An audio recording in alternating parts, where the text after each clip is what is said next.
is Smart Sustainability, the TV talk about shaping a sustainable future in the digital age, with Nicolette DeVidar.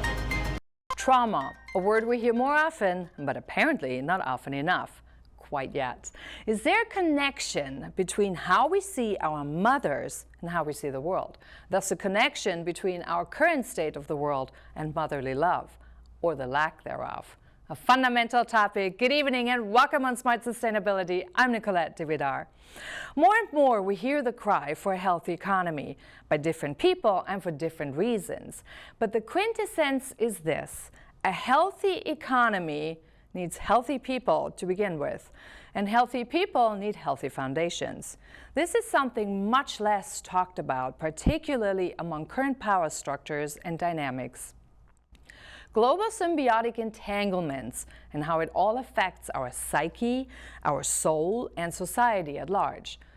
There may be a reason why a specific type of personality seems to be drawn to political realms, and hint, it's not necessarily party dependent. A reason why we see climate activists, which really have crossed the line more towards climate terrorists in many cases. A reason for an increasingly traumatized society. To get from the I to the we to the us in a healthy way that doesn't impede on one's own development and basic human needs and deliver the soil for more perpetrators and victims, we need clarity in our mind on who we are, what we want, what we need, and how we function, as individuals and as part of a society. Dealing with one thing after another hasn't been easy. The pandemic, watching slow motion economic collapse, distressed people, suicides are up, belief systems uprooted, trust shaken. Our psyche needs to be equipped for dealing with these issues and get on healthy ground. Trauma affects us big time. Approximately 70% of the world's population have been exposed to a traumatic event. Now that number only looks at trauma experienced after birth, but we now know that trauma doesn't only affect us after we're born, it begins much earlier, in the womb and even before that. So why is the mother so important? According to the American Association for the Surgery of Trauma, trauma is the leading cause of death for individuals up to the age of 45 in the United States, and the fourth leading cause overall for all ages.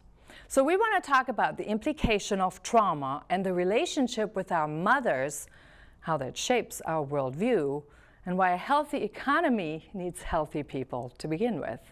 Joining me today is one of the leading and best-known trauma therapists in the world, a renowned author, psychotherapist, and professor of psychology at the University of Applied Sciences in Munich, Professor Dr. Franz Ruppert.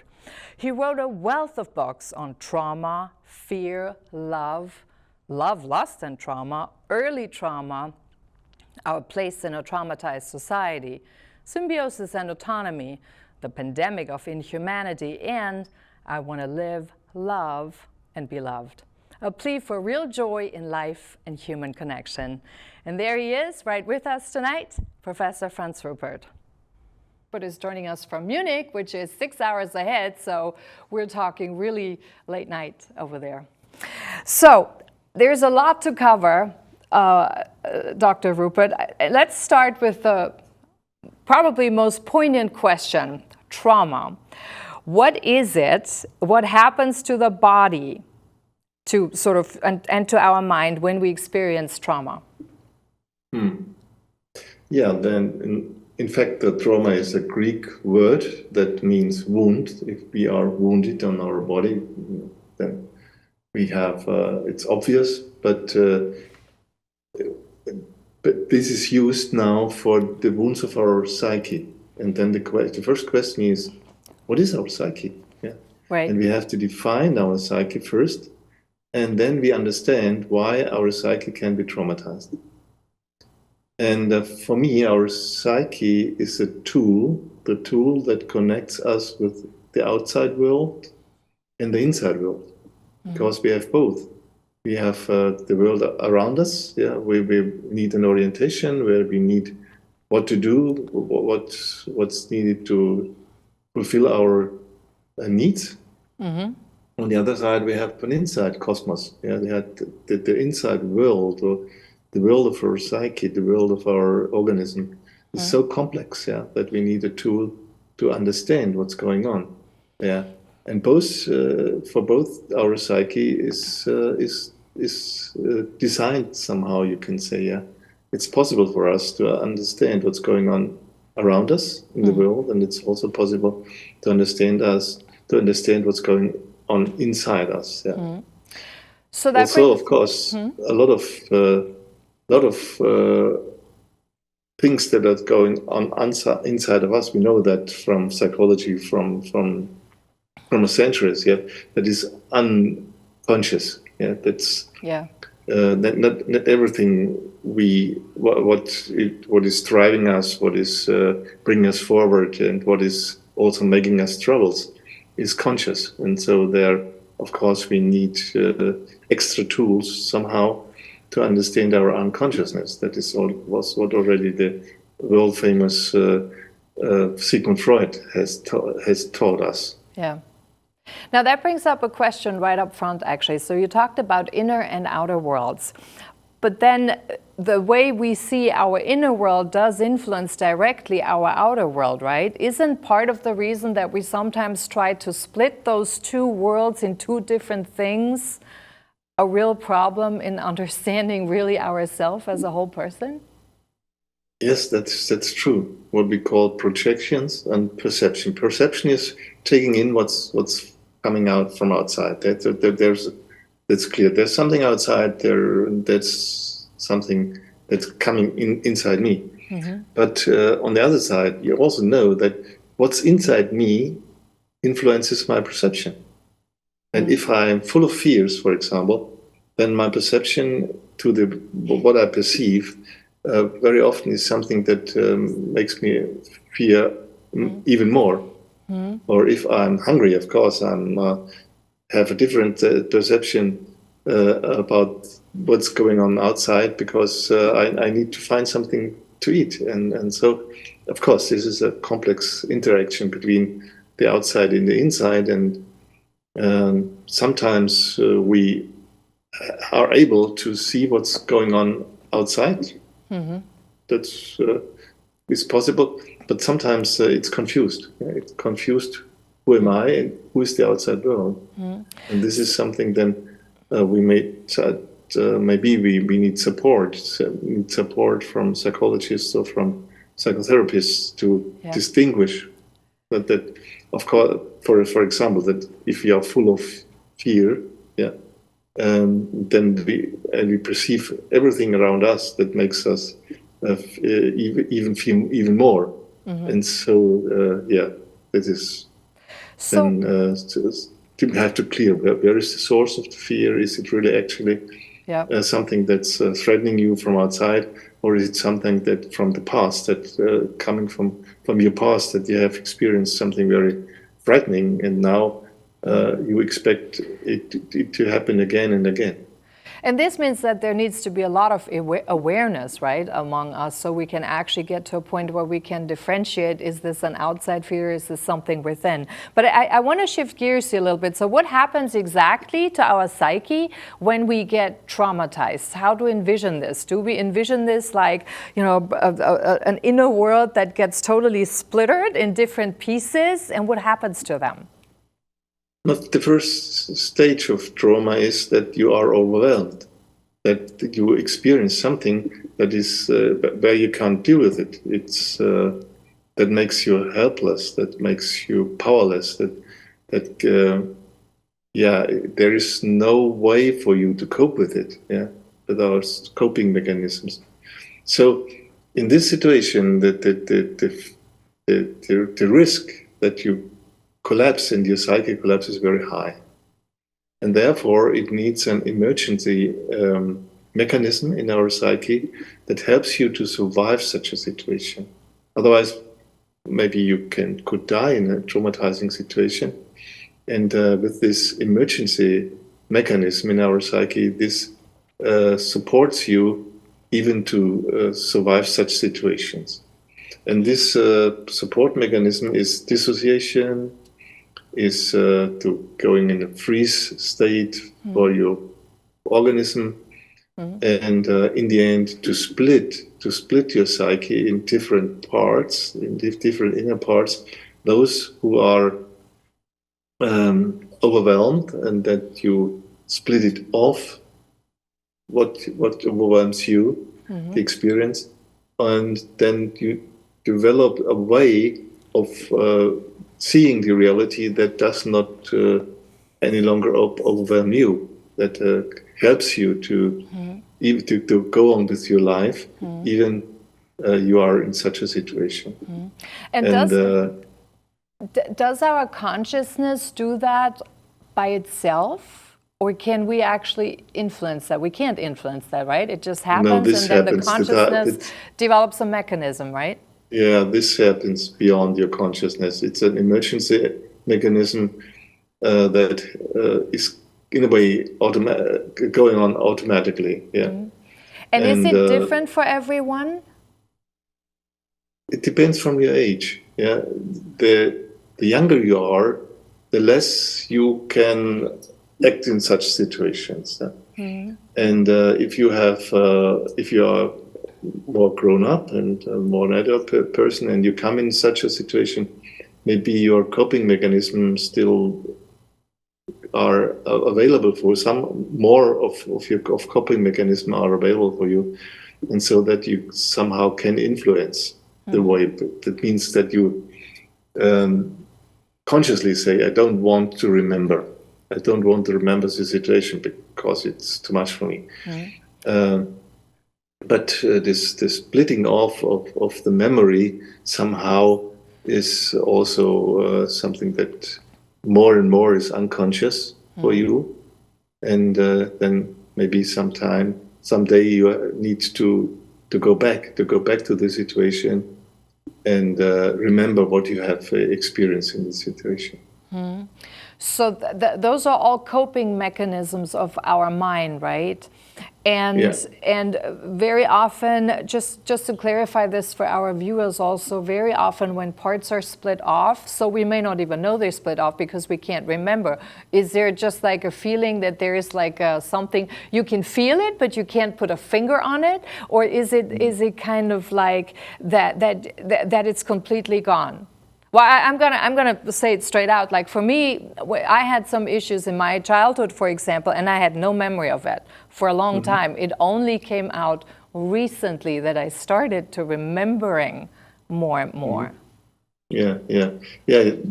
First of all, of course, we need to split it up in order to survive. Yeah. But what split off, it's not gone completely away. It's still there. It's still inside your mind or inside your psyche, and then this, of course, can be what we call triggered. It can be there can be a word, there can be a smell, there can be a noise that can trigger this experience, and then it's suddenly there, sometimes out of nothing. Out of nothing, you are again in this trauma situation, or you have the feeling what they are split off from the trauma situation, and then of course if it happens in your everyday life, you of course want to split it off again. But what we do in therapy is that if these memories are there, we support the person to deal with it now. That because the situation is already over, you are no longer in danger, and now you can start to deal with this split off feelings. And for example, you're able to deal with your sadness, your grieving, and maybe also your shame, all these unpleasant feelings that you originally have to avoid.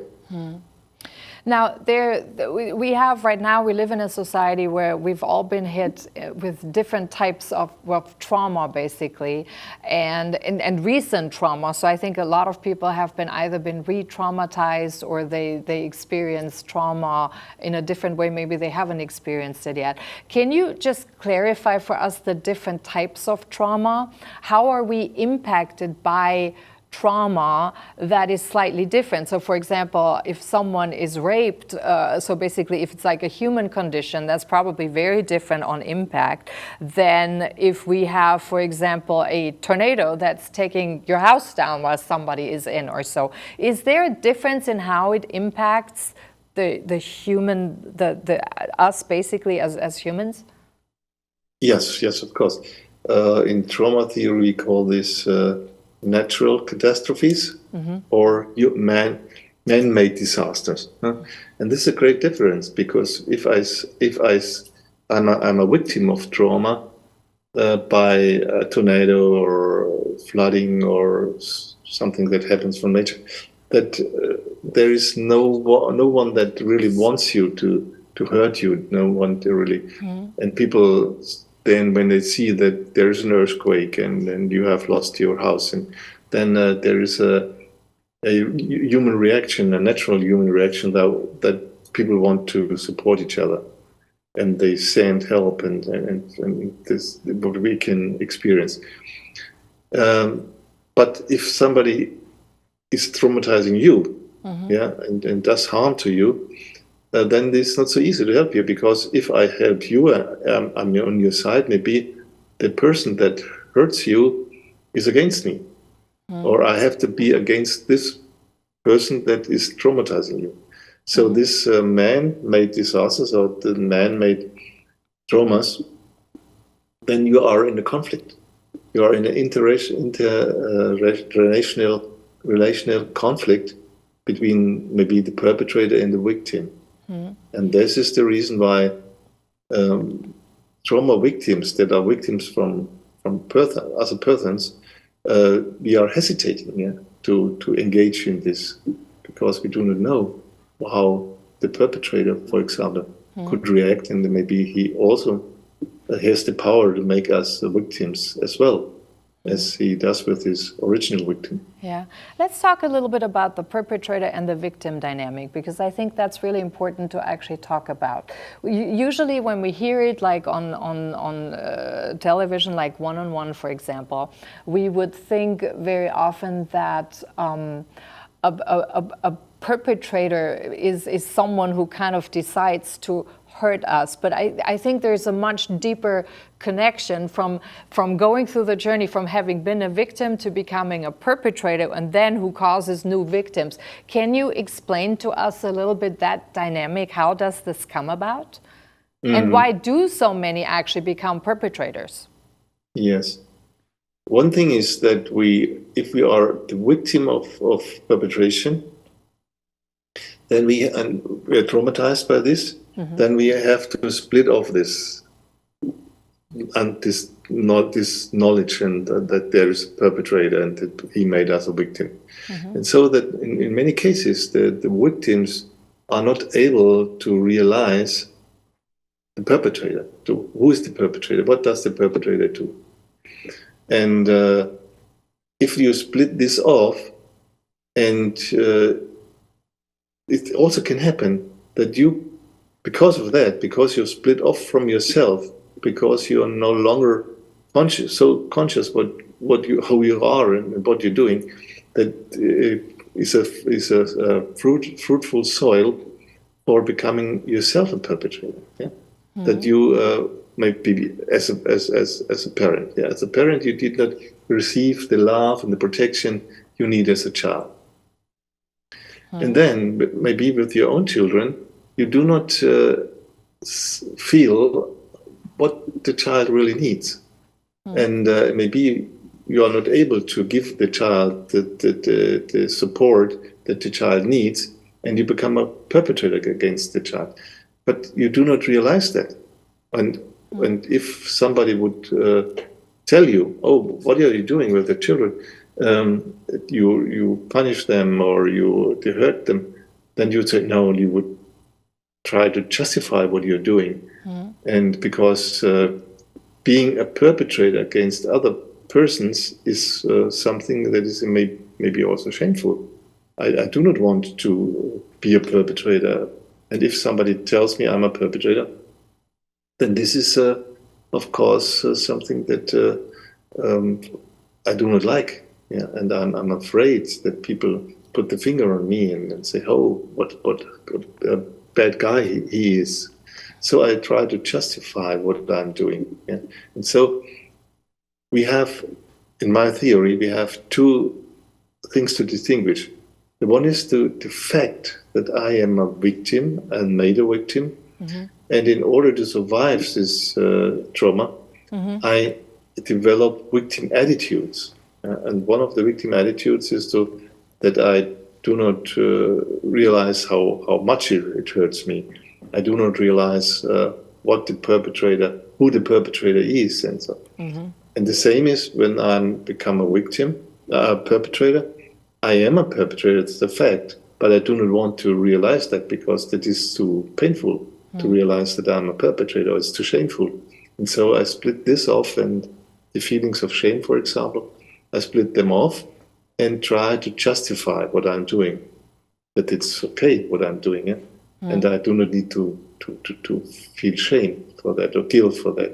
And so we have both dynamics inside us. We have on the one side, we are a victim. And the other side, it could be that we develop as perpetrators, and then we are perpetrators, and we're perpetrating others. And what is also important to understand, that we perpetrate with our split-off experience of being a victim.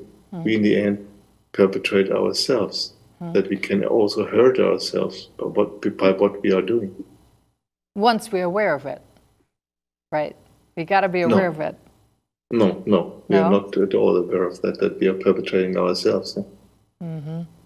So does most of this go back to our childhood experience? I want to move into the next segment here and talk a little bit about, I think I read this in one of your, or heard it in one of your statements, how we see our mother is how we see the world, because the mother's womb is kind of our first experience of the world, so to speak. Let's talk a little bit about that, because that seems to me it's a crucial point that so often gets completely neglected. And I will say particularly now in the US, we have a society where we cannot even call mothers mother anymore. Now they just called, parent number one, parent number two, with very little distinction and so on. And I think that we lose a lot by these new references in terms of the actual important role and impact of the parent, and particularly the mother, on the child.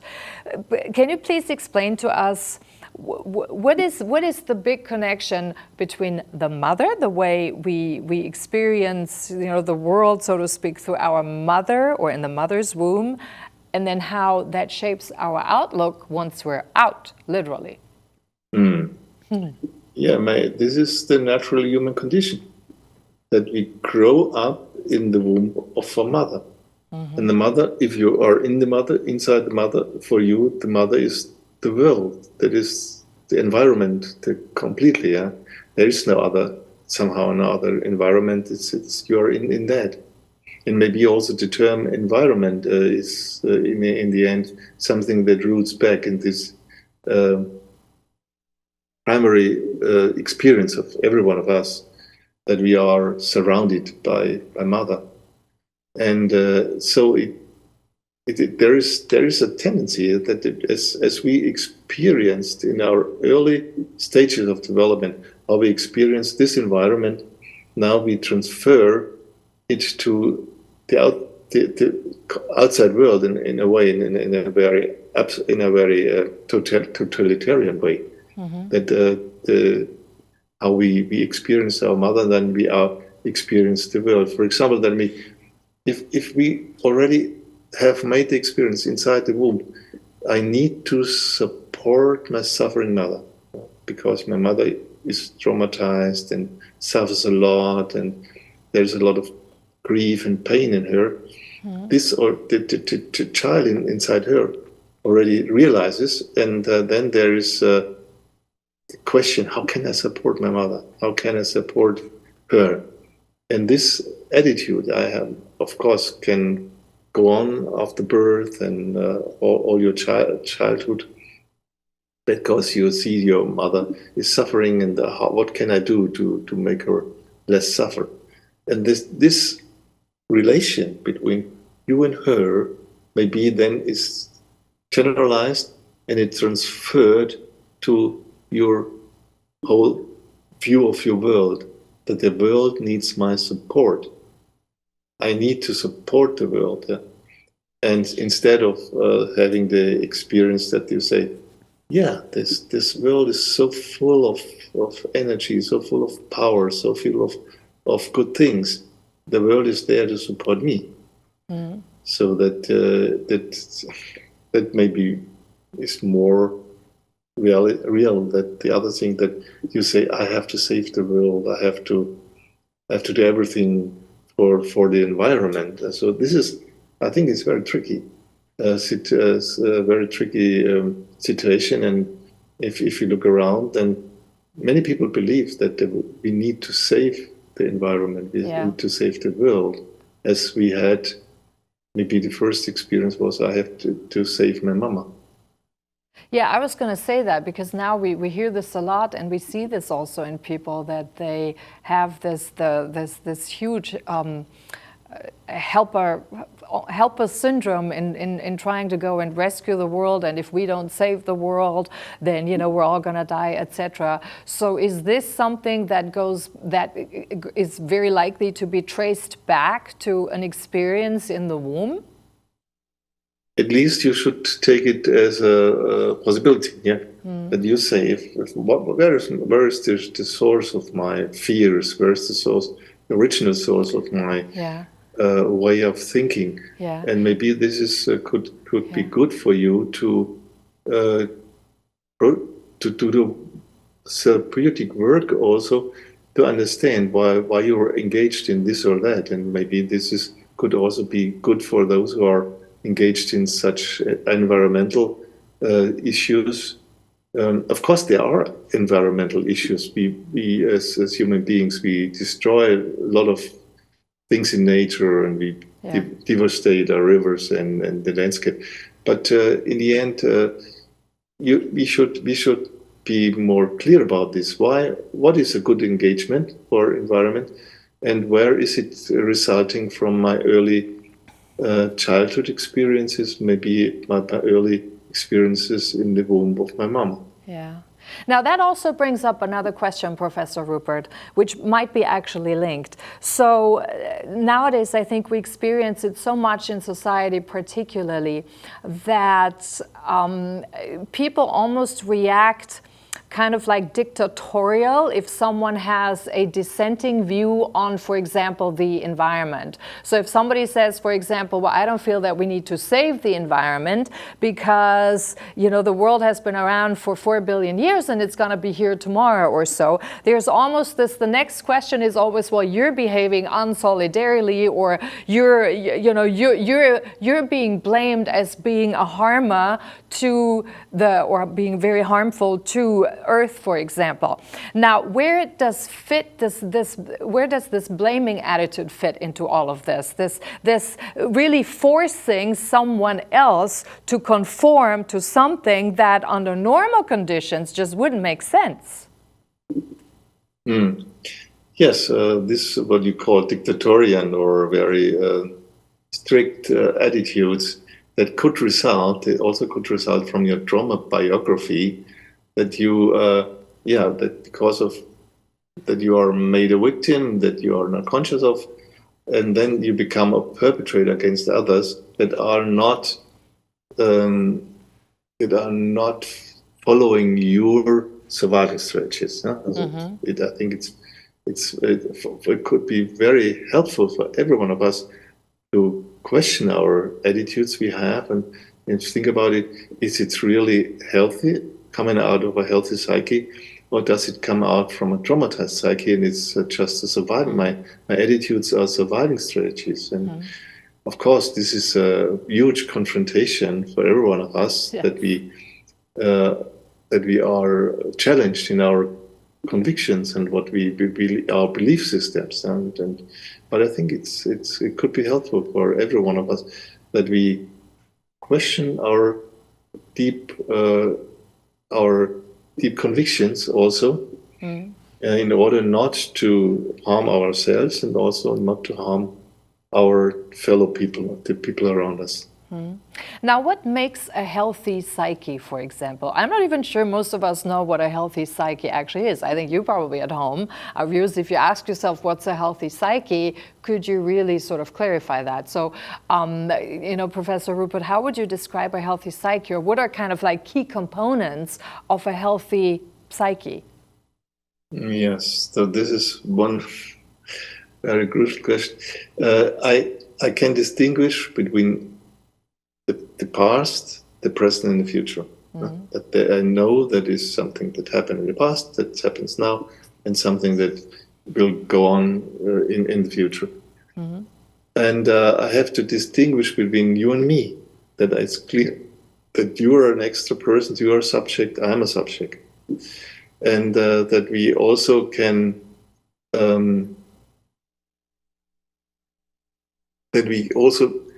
can find a way to clarify if we are not sure, what's going on. That we have ways to clarify that, and that we are not caught up in our surviving strategies.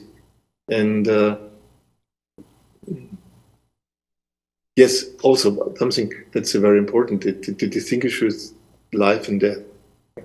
Because there is a trauma situation where maybe somebody has died, is no longer alive, but your psyche, it's so painful for your psyche that you realize this person is deceased, that inside your psyche you keep this person alive. Yeah, and so for a healthy psyche, you need to know who is dead already and who is alive. Yeah.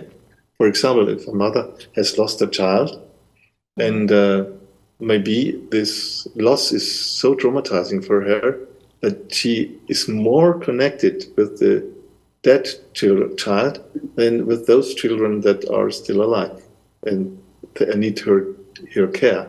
So this is also something that out of trauma you lose this clear distinction between you and the others, life and death, and past and present.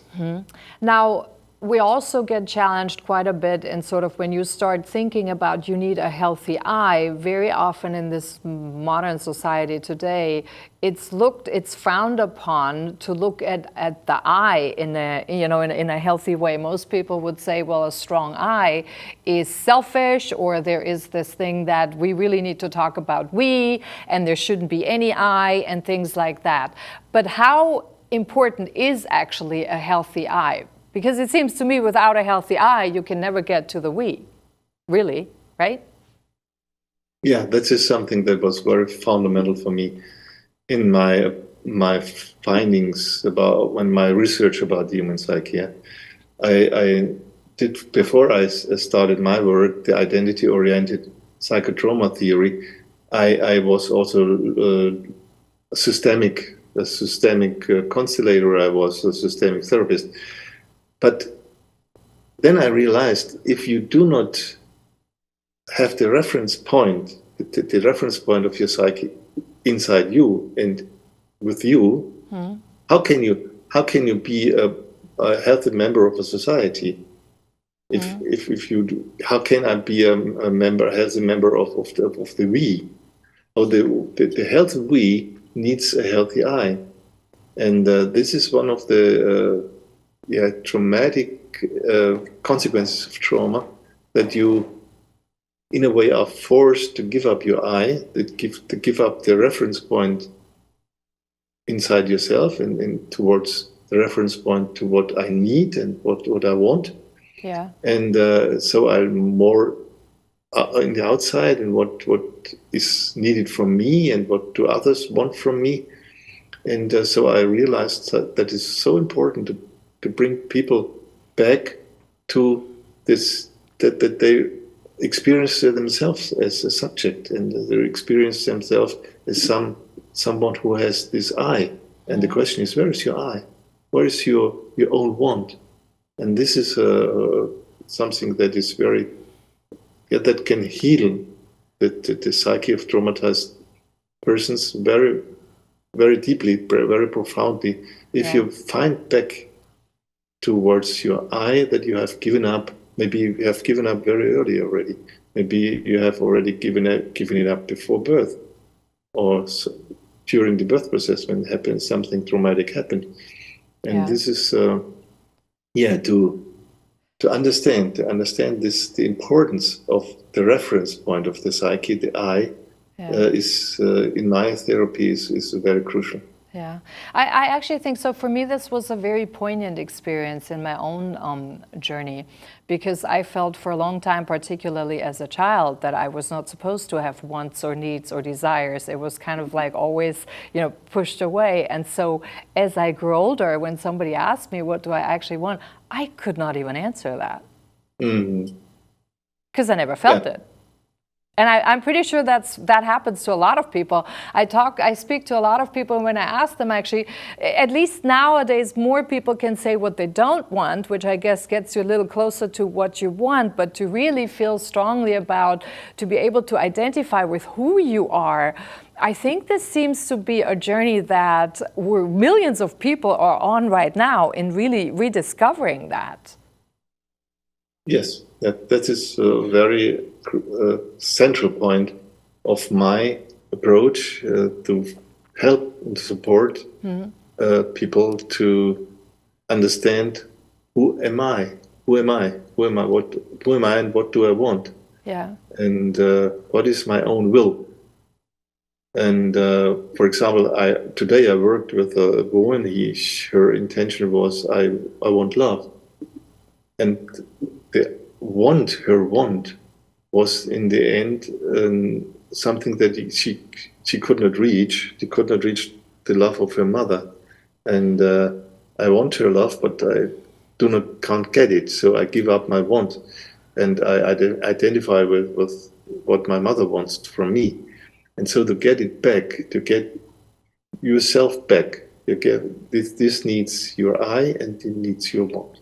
Yeah. Now, this last example that you just gave, Professor Ruppert, I would suspect this happens to a lot of people, particularly women, that kind of want the love of their mother, and yet this is something that's unattainable. And then somehow, doesn't that play out a little bit in kind of like reenacting itself as you go later on and finding different partners so you kind of reenact all the time the same experience of not getting the love that you want or feeling unwanted?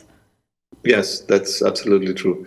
That our first experience in a relationship, and the first relationship we have is the relationship with our mama, and that we experience all other relationships afterwards, where they are close, where there's intimacy, where I want to be loved, that we reenact that, and that we also look unconsciously looking for partners that have the same and similar and same qualities as our mother has, and maybe they are not available for us, and they are not able to give us the love that we need. So this is something that is very widespread. Exactly, which means you basically reproduce all the time the feeling of rejection and not being wanted unless you find yourself back in a way and claim your own space. Is that it?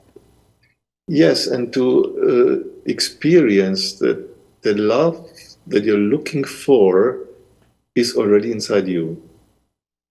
You're looking for love outside, but in the end, what you have to discover is that there is, from the very beginning of your life, there is a lot of huge potential of love inside you.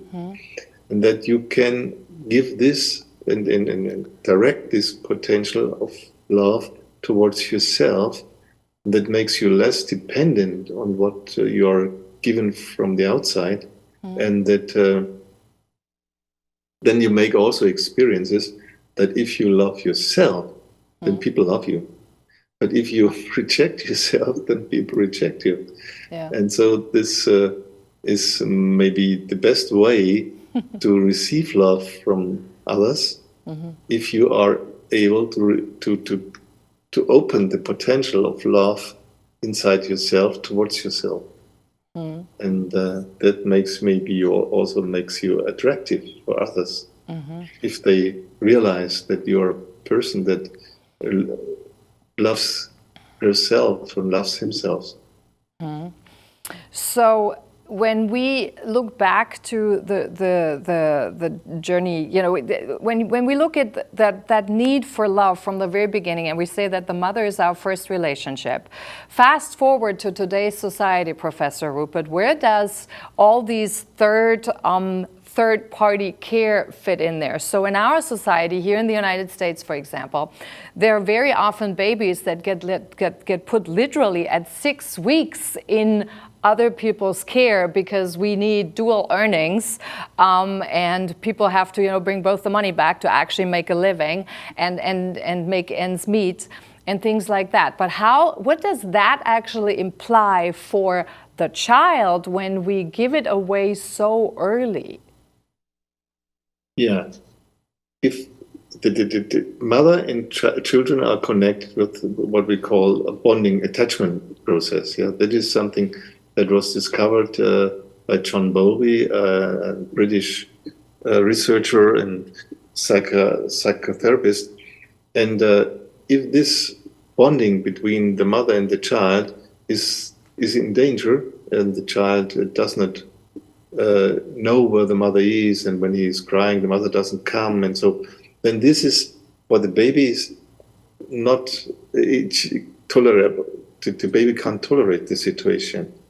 And so if you separate mother and child in these early stages of development, that means after birth and quite some weeks or month after birth, and the baby is too long separated from his mother, then the baby gets the psyche of the baby somehow gets damaged, and the baby can be traumatized and then develops surviving strategies.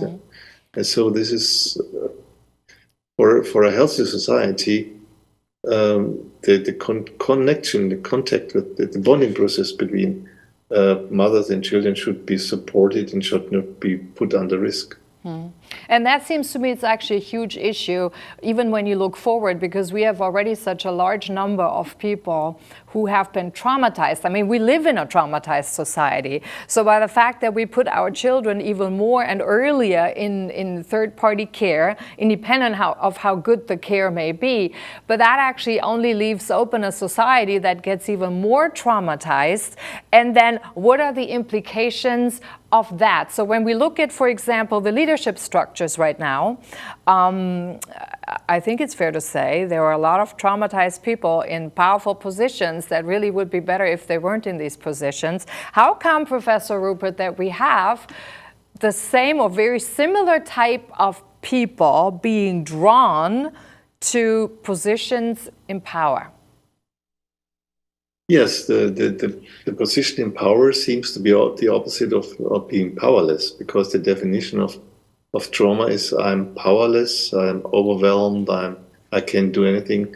And so, of course, there is the illusion also, if I'm in power, I have a lot of power, given a lot of power by money or given power by political institution and positions, that maybe you are safe, then you are on the safe side, and then you are maybe are no longer under risk that you are powerless and traumatized. So this is the search for power. In my view, is also a trauma surviving strategy. And of course, if you would question that, maybe you would find other ways to deal with your trauma. Then you think, if I'm the most powerful person in the world, that nothing could even happen to me. So this is, of course, but yeah. Now, when we talk, it's very challenging. That's very challenging for many people. It is very challenging. Now, when we talk about powerless, when you go back in the Middle Ages, for example, powerless people would, I suppose, very often refer to God, which at the time was an external factor, right? It was God was taken by the church and by other means sort of out of the body and out of a living being and put into an external world. So there was kind of a split of God and the human. So it was an external factor, and so people would turn externally. Nowadays, in a very science-driven world, or only science-driven world, I rephrase that a little bit, it seems that there are still people who kind of look for external leaders, or people who like to take that leadership position, as, for example, Klaus Schwab from the World Economic Forum, or other people that we all know, that are sort of on the top of the hierarchy, that either want to claim that place by themselves, or some people look up to them. And while the rest of us is like, we really don't need this, because we're learning more that it's time to turn within. Can we say then this is kind of like a replacement for what used to be God in a faith-driven society, that external view, an external savior, to nowadays, when we have these science-driven guys who, I don't know, conjure themselves up as demigods somewhere up there? Yeah. This is maybe a general development in our societies, in our modern societies, that we no longer believe that God there is the superpower, but we have institutions that have this superpower. We have so much money in the way that gives you power to tell people what they should do and what they can't do any longer. So of course, it is something that if those who are in power, this is my view, would to ask themselves about their biography and look at their trauma in their biography, maybe they have less driven to do what they are doing, and looking for superpower, looking for the superpower. Now, I want to read a quote that I read in one of your books, where you said, "No human being who is connected with oneself, moves in a destructive war, wants to torture other people, or have a controlling obsession to spy on people all the way into their own homes, and then abuse them, to take gratification from the victim's pain and powerlessness." Is this a classic trauma aspect and a classic perpetrator-victim dynamic? That's so absolutely, sick people basically that are out there and really torturing others?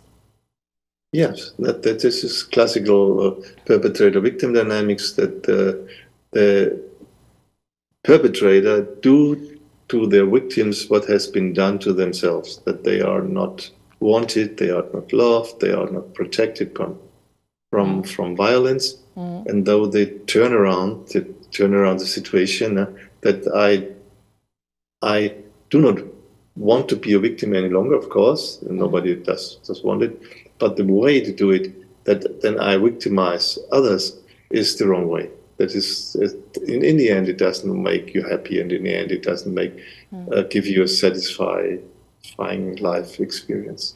Is that the It's same? an illusion. It's an illusion. Yeah. Is that the same dynamic with pedophilia? That perpetrator-victim dynamic?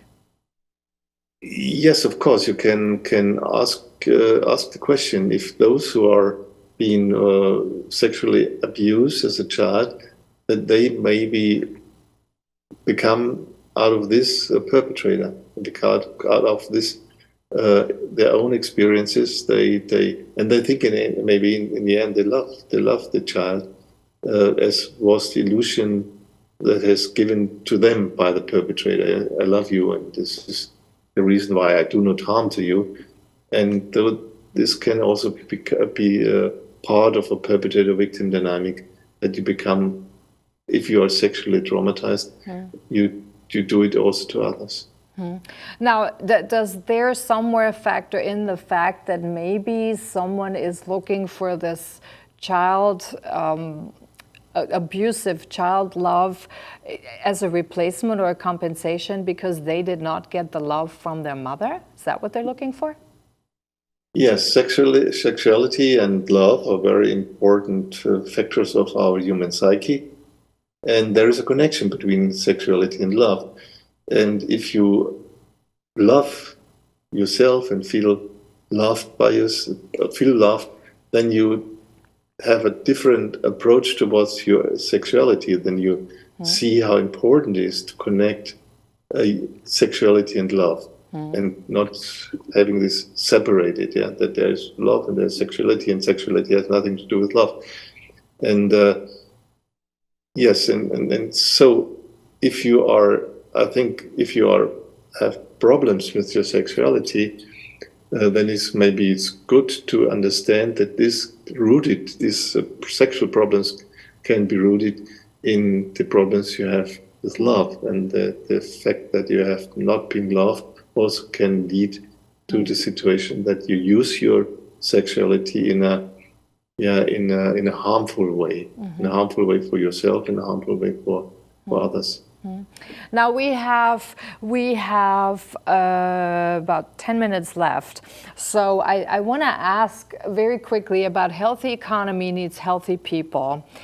How do we get there, Professor Ruppert? And then in the very last few minutes, I also want to talk a little bit more about your therapy that you've developed for over decades, I believe, right? So let's start with healthy economy, healthy people. Very quickly, what is the correlation of that? Yeah, healthy people would create a healthy economy. Yeah, this is something. Then you ask yourself, what are my needs and what are the needs of others, and how can we create products and food and whatever that we need for a good life.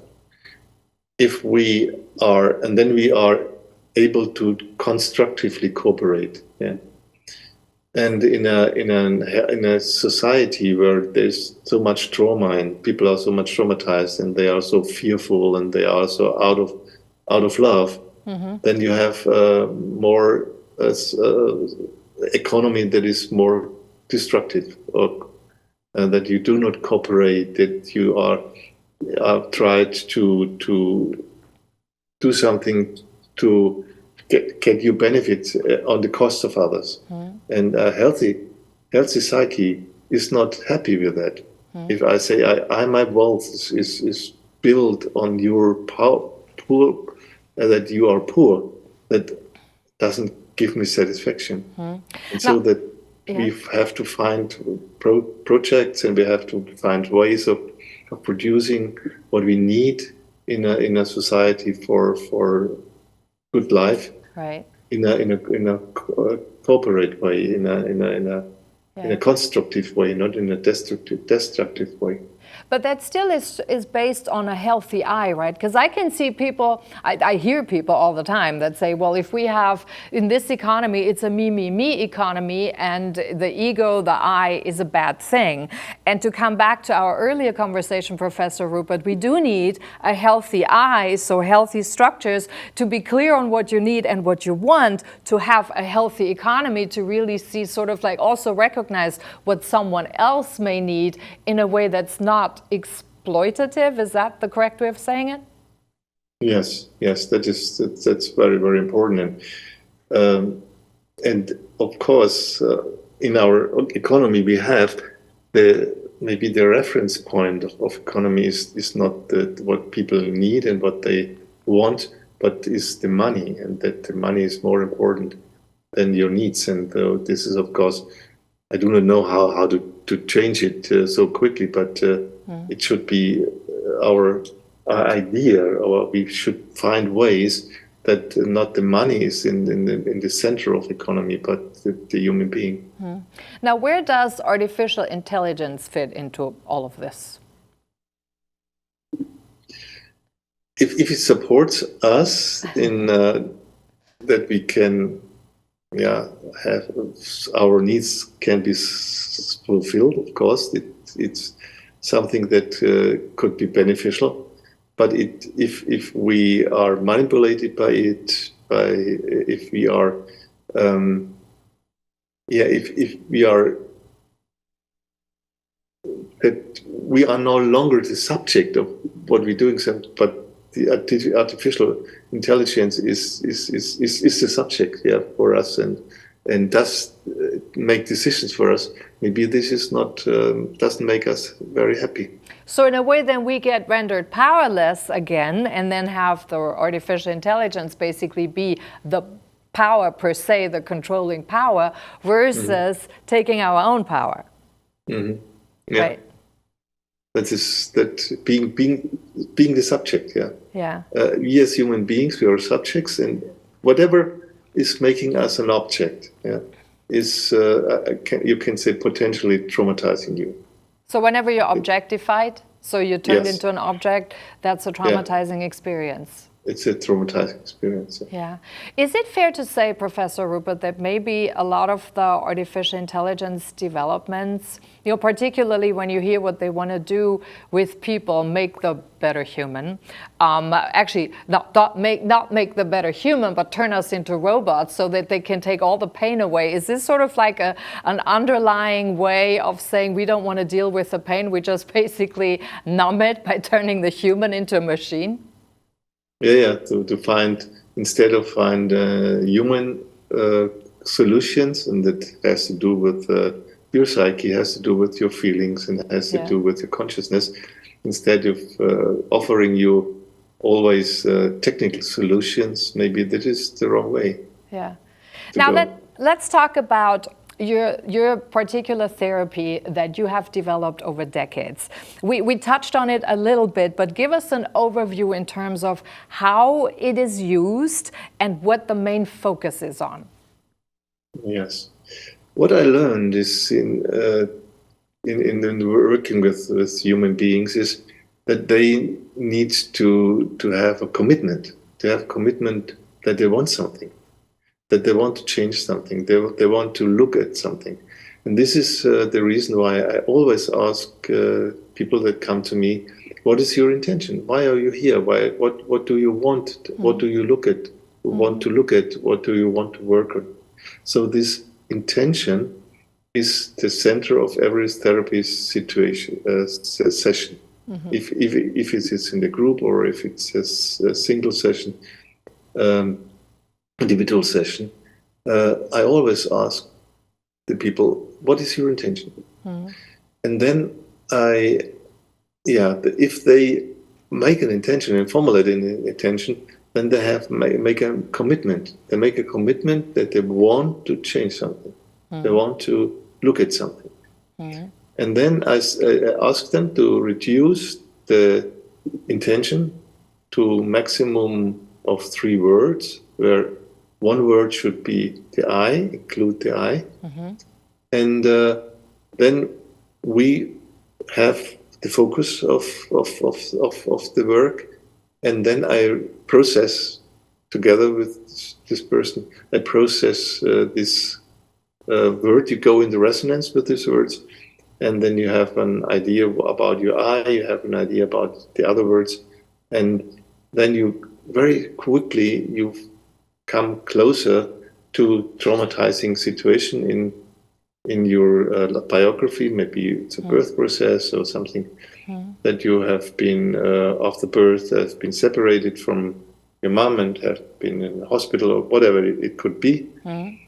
Then you get more access to your biography and or to trauma in your biography, and then you can, what has been split off during this traumatizing process, you can integrate it. That is the purpose. The purpose of trauma therapy is always to understand the split off in your psychological structure in order to reconnect, in order to become whole again, to become a whole person again. And this is then a work that goes on step by step.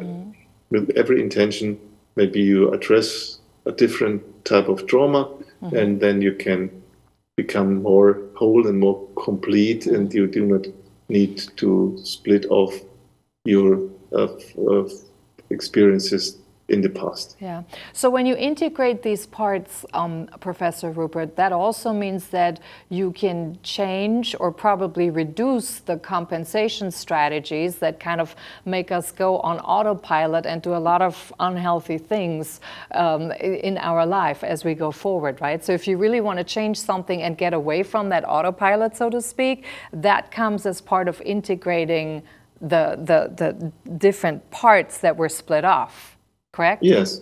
Yeah, you need your trauma surviving strategies as long as the trauma is split off and the trauma feelings that you could not tolerate in the situation. And if you open these feelings and you are reconnected with these feelings, then you do not need your surviving strategies any longer. So much for coming on. We're out of time and this is the end of this episode. There's so much more to explore, so I actually do want to maybe do a follow-up episode, Professor Ruppert, at some point if you're up to it, because I think there's really so much more to dive in, including what's actually a healthy what is actually healthy bonding between mother and child. Have a good night. We see you next week.